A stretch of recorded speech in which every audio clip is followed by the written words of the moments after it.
Hey YouTube, okay, I'm back.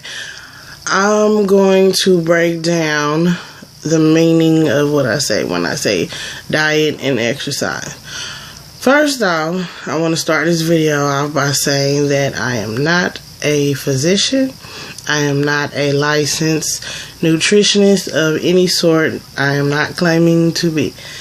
If you need professional attention, please seek your doctor. I'm not saying that this is any miracle cure.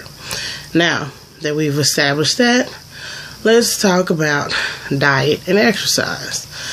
First off, don't freak out when you hear those words, because I sure did. I wasn't trying to do it. I wasn't trying to hear it. Diet, the meaning of the word diet is the kind of food that a person habitually eats. So we're not referring to an Atkins diet, a low carb diet, a low glycemic diet, diabetic diet, any specific diet. When I use the word diet, I'm referring to the food that I eat, and that's it. So don't freak out, and you can do this. Exercise. Don't freak out about exercise. Exercise is in everything, okay? It's on you how much you get out of yourself and how complicated you know that you can make a task. Because, like when you go to the grocery store, take the basket all the way back to the store and then walk all the way back to the car. Does it take like extra 2 minutes? Yeah, but that's a form of exercise. You know, you're getting extra movement. When you're going somewhere and they have stairs, look, don't get me wrong.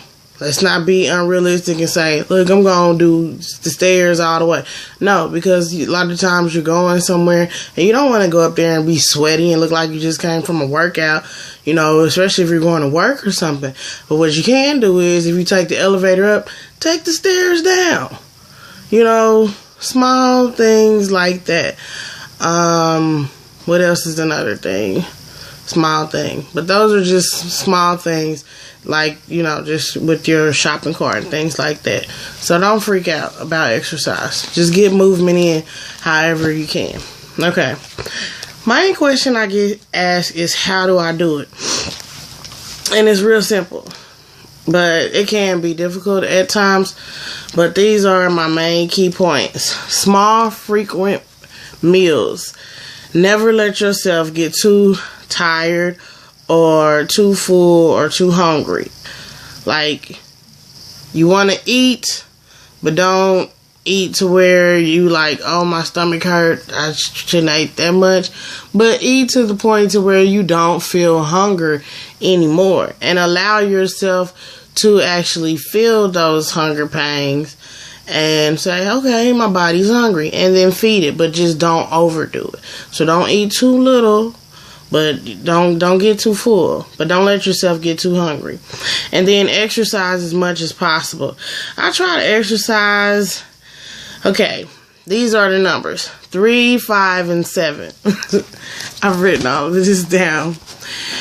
3 times a week, you know, that's like when you're tired, you know.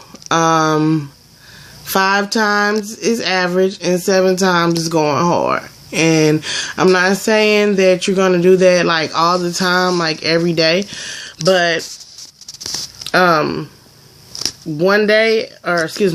week out the month, yeah, go hard. Do a 7-day workout for like 1 week out of the month. Don't do that 3 weeks out the month, you know. Mix it up. 3, 5, 7. Just get in there and get some movement in there some kind of way. Okay. What else is next? I'm sorry. Smart meal choices and smart decisions. And HALT. HALT is HALT, like stop, you know. But is never let yourself get too hungry, too angry, too lonely, or too tired. When you start getting any of those symptoms, you're very likely to overeat and to eat out of emotions. Stay away from that. So you eat every couple of hours, so you don't have to get very full because you want to eat. What's next. So like if you had a lot of food, and you overdo it, you're not going to be too full for your next meal. Because this right here, I don't think I can get it on focus. But this is right here basically what I follow. So I got my first meal at 8:30. And then you have, excuse me, what you have is 4 small meals in a day, and then you have 2 snacks. Okay? So you have your meal 1 is at 8:30. Meal 2 is snack 1 is at 10 o'clock. Snack 2 is at 11:30. And that's only an hour and a half. And those are like really small, like a yogurt, a Jell-O, just very minimal stuff, just so that you're not hungry. 11:30, then the meal 2 will be 12:30, and then meal 3 is 4:30, and then meal 4 is 7:30. Now you can adjust that how you need to adjust it, but basically the way I have it set up, you're eating basically all day, about 12 hours straight, from 8:30 in the morning until 7:30 at night.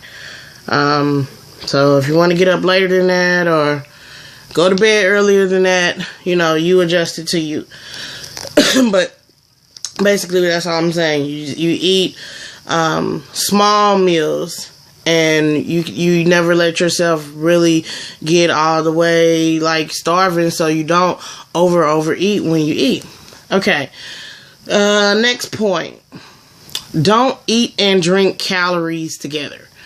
So like if you have a cheeseburger and french fries and a shake, that's a big fat no. You can have the meal, like the cheeseburger, but have water. Basically, this is what I try to stick with. If the drink that I'm drinking has more than 45 carbs, count the carbs when you're looking on the nutritional facts of your drinks and your food and things like that. 45 carbs is a meal. So if it has more than 45 carbs, that's a meal. And you follow that with water, just like you would a meal. Next point, you can have anything sweet that you want. But here's the catch. You have to make it yourself. So get to baking. You can't freeze it. You cannot bake cakes for a weekend or something and make 3 cakes and put 1 in the freezer and then no. You make it, you eat it, and so forth, and keep on going. Excuse me. Which I've come up with a lot of little recipes. And I don't know if you guys be interested in a link for that or not, but or a tutorial on that or not. Got some homemade ice cream, cheesecake, cake. It's not a lot of work, but it is work. And after you do it, you're not going to want to do it. And you also take your time to eat those sweets when you make them yourself. Because if you make a cake and it's 8 slices in that cake or that pie, you're going to take your time eating those 8 slices. Versus if you go buy a cake and the cake only costs you $5 and it's 8 slices in it, you probably had 2 slices at a time, and then the cake is gone real quick. So we're gonna cut that out. You can have whatever you want, but you gotta make it. I think the hardest part about that is chips, and you're gonna slip up. Yeah, it happens. I went to my son's school today, and they had donuts and streusels and all this other kind of stuff, and I didn't do it. Yes, I was so proud of myself that I didn't do it, but still, it happens. People might bring it over your house for the holidays, whatever, but for you yourself, what you need to govern yourself by is, if you didn't make it, don't eat it.